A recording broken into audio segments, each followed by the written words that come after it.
Malam saudara-saudara terkasih, hari ini saya akan membawakan senjata iman yang diambil dari Matius 19 ayat 13-30. Sebelum memulainya, mari kita mendengarkan Alkitab suara terlebih dahulu.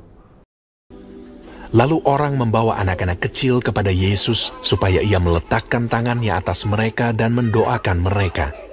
Akan tetapi murid-muridnya memarahi orang-orang itu. Tetapi Yesus berkata, "Biarkanlah anak-anak itu. Janganlah menghalang-halangi mereka datang kepadaku. Sebab orang-orang yang seperti itulah yang empunya kerajaan surga." Lalu ia meletakkan tangannya atas mereka, dan kemudian ia berangkat dari situ. Di perikop 1 ayat 14, tapi Yesus berkata, "Biarkanlah anak-anak itu, janganlah menghalang-halangi mereka datang kepadaku. Sebab orang-orang yang seperti itulah yang punya kerajaan surga." Di sini punya pertanyaan, mengapa anak yang mempunyai kerajaan surga bukan orang dewasa? Ketika para murid Yesus menolak anak-anak datang kepada Yesus, Yesus lalu berkata, "Biarkanlah anak-anak itu, janganlah menghalang-halangi mereka datang kepadaku, sebab orang-orang yang seperti itulah yang mempunyai kerajaan surga." Saya ingin menyoroti kata-kata Yesus, sebab orang-orang yang seperti itulah yang mempunyai kerajaan surga. Nah, di sini perlu ditekankan kata "seperti", supaya kita tidak menganggap bahwa yang Yesus maksudkan adalah anak-anak pasti akan masuk surga, atau orang-orang yang kekanak-kanakan pasti masuk surga. Tidak. Yang dimaksudkan oleh Yesus di sini adalah dikaitkan dengan sifat di dalam menyambut kerajaan Allah. Makanya dalam Lukas 18 ayat 17 dikatakan, "Sesungguhnya barang siapa tidak menyambut kerajaan Allah seperti seorang anak kecil, dia tidak akan masuk ke dalamnya." Jadi sifat anak kecil yang ditekankan di sini adalah dalam soal menyambut kerajaan Allah. Kalau begitu, orang yang mempunyai kerajaan Allah adalah orang yang mau menyambut kerajaan Allah seperti anak. Maksudnya adalah seperti anak-anak yang rendah hati, demikian pula lah orang yang rendah hati akan menyadari kekurangannya dan ketidakmampuannya, dan dengan demikian tidak sukar baginya untuk mengakui bahwa dirinya ini adalah orang berdosa yang patut dihukum oleh Allah. Seperti anak-anak yang bergantung sepenuhnya pada orang tua, demikianlah orang tersebut bergantung sepenuhnya pada Tuhan demi keselamatannya. Dia tidak mengandalkan kemampuan dirinya, dia tidak merasa diri cukup kuat, cukup mampu untuk menyelamatkan diri. Dia hanya bergantung sepenuhnya pada Tuhan yang menyelamatkan dia. Seperti anak-anak yang mudah percaya, demikianlah orang ini mau percaya sungguh-sungguh kepada Yesus Kristus, dan karenanya dia diselamatkan. Itulah sifat anak-anak kecil yang dapat ditiru di dalam menyambut kerajaan Allah. Dan dengan sifat anak-anak seperti inilah seseorang pasti akan diselamatkan atau disambut dalam kerajaan Allah. Kiranya kita semua dapat menyambut kerajaan Allah seperti sifat anak-anak kecil ini. Tuhan memberkati kita. Lanjut perikop 2. Ada seorang datang kepada Yesus dan berkata, "Guru, perbuatan baik apakah yang harus kuperbuat untuk memperoleh hidup yang kekal?" Jawab Yesus, Apakah sebabnya engkau bertanya kepadaku tentang apa yang baik? Hanya satu yang baik. Tetapi jikalau engkau ingin masuk ke dalam hidup, turutilah segala perintah Allah. kata orang itu kepadanya. "Perintah yang mana?"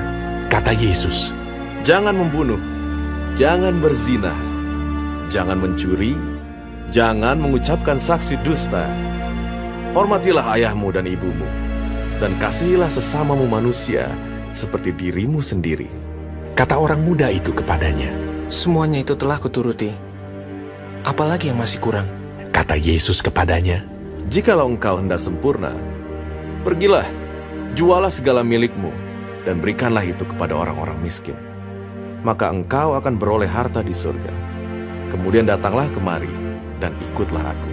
Ketika orang muda itu mendengar perkataan itu, pergilah ia dengan sedih, sebab banyak hartanya.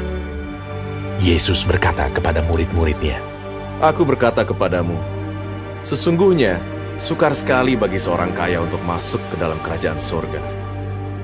Sekali lagi aku berkata kepadamu, lebih mudah seekor unta masuk melalui lubang jarum daripada seorang kaya masuk ke dalam kerajaan Allah. Ketika murid-murid mendengar itu, sangat gemparlah mereka dan berkata, Jika demikian, siapakah yang dapat diselamatkan?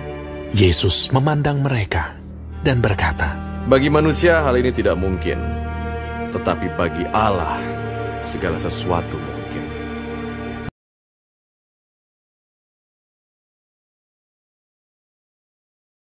Ada seorang anak muda yang menanyakan, cara memperoleh hidup yang kekal gimana sih Tuhan?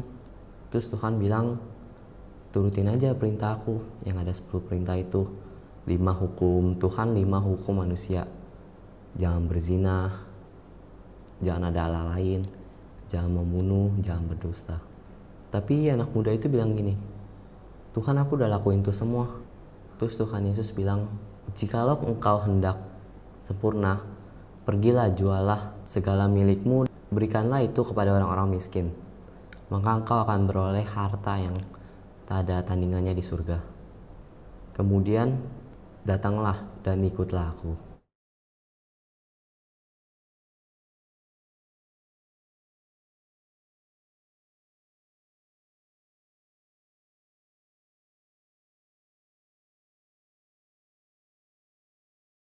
Bukankah Tuhan juga pernah bilang di Ulangan 15 ayat 7-8?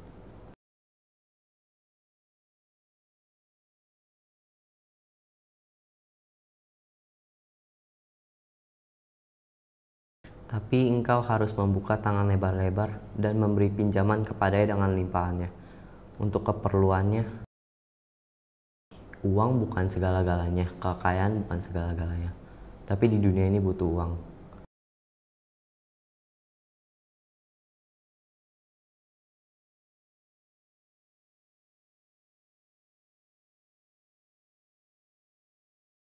Kenapa orang kaya dibilang Tuhan susah masuk kerajaan surga? Itu jawabannya karena orang kaya itu dia bersandar pada uangnya atau harta yang dia punyai, bukan kepada Tuhan. Yang aku dapetin di perikop 2 ini, bersandar ke Tuhan, bukan kepada kekayaan.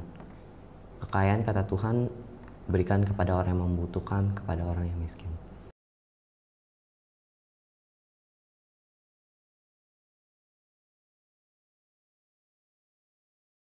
Terus Yesus bilang gini, Dan setiap orang yang karena namaku meninggalkan rumahnya, saudaranya laki-laki atau saudaranya perempuan, bapak atau ibunya, anak-anak atau ladangnya, akan menerima kembali 100 kali lipat dan akan memperoleh hidup yang kekal.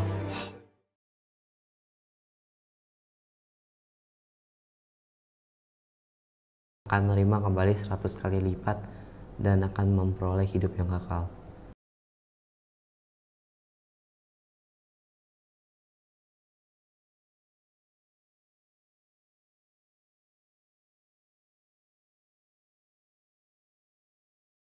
Sekian, terima kasih. Tuhan Yesus memberkati.